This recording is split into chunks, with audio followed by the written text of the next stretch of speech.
All right, it's Joe Bruin here with AllAccessEntertainment.com, and we're here with the one and only Mr. Travis Landry here at the Southcoast Toy and Comic Show. Thank you for taking the time. Absolutely, my pleasure. Having fun. Now, you're the king of pop culture. You know, you appraise obviously people's personal belongings when they come in, and you're the expert on collectibles. What are some of the great things that you've seen thus far?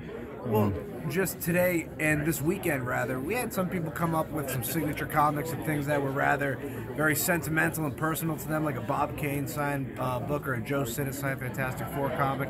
But people, when they come to the case and they see what's coming on for the auction, they say, oh my God, you know, first appearance of Groot, first appearance of Iron Man, just seeing that excitement and how sentimental people are to pop culture is very exciting. Makes it for an interesting day talking to people. And how'd you get the relationship started with the altered reality universe? So it's actually pretty funny. So Steve, when he was starting Altered Reality Entertainment, Rhode Island Comic Con, and just South Coast was going on, he had been a guest on Toy Hunter back in the day on Travel Channel, where he was selling his collection to fund Rhode Island Comic Con, and we just had a connection ever since. And I've been working for Bruno & Co. now for 5 years, heading up the pop culture department. So we're like, oh, well, for advertising comic and toy sales, what better than to team up with a Comic Con titan over there with Rhode Island. So it makes for a great relationship, and we put on the sales 3 times a year. They're online, they're on 8 different websites, and it's really cool. We average over 10,000 registered bidders per auction. Great place to buy and a great place to sell. Now, growing up as a kid, were you a big-time collector, or was that more shifting into your adulthood? So it's funny, I started with Transformers. My first Transformer ever was a 1985 Generation 1 Jetfire, which I was born in 95, so not a toy I actually played with, but I walked into actually the Toy Vault in the Emerald Square Mall as a kid, and it's like, whoa, I saw this Jetfire was in the box, and I got it for Christmas that year for my dad. I was maybe like, I don't know, 10 years old, something like that. And so Transformers to me, even though I collected them, they were never a toy I played with. They were always like, oh, I went to Walmart, I bought one, put it on a shelf. So Transformers was the birth of everything, and then just growing up and doing everything and being exposed to the market led to Star Wars, G.I. Joe, comic books, video games, just anything in that pop culture bubble. And you've done this so often, you do this so often. What would you say is the rarest item that you personally have either handled or seen come in? And oh man! And what were some of your favorite pieces as well?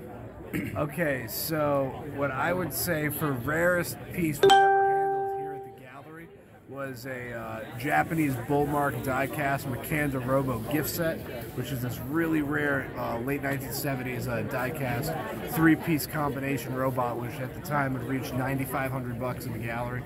That was really cool. On Toy Hunter, I got to handle one of my personal holy grails, which is a Transformers VSX gift set, which is Optimus Prime Megatron Generation 1 Japanese box set.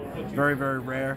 And just anything, you know, everything gets me excited. That's what's cool. I'll get excited about the most mundane, finding a Marvel Premiere 15 in a, you know, it's a great key issue Bronze Age, not the biggest book, but just finding one like, oh, it's spontaneous, it still gets me. Sure. So digging through everything is what the most fun is. Who are some of your favorite comic book characters over the years?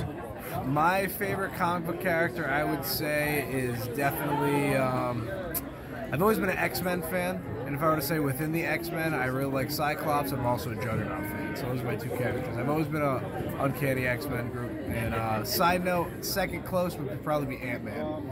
Awesome. Yeah, for sure. And where can fans follow you as far as social media? Yeah, absolutely. Always reach out. Active on Instagram at PopCultureTravis, on Twitter at Travis_Landry. And always feel free. Ask me a question. I'm happy to help.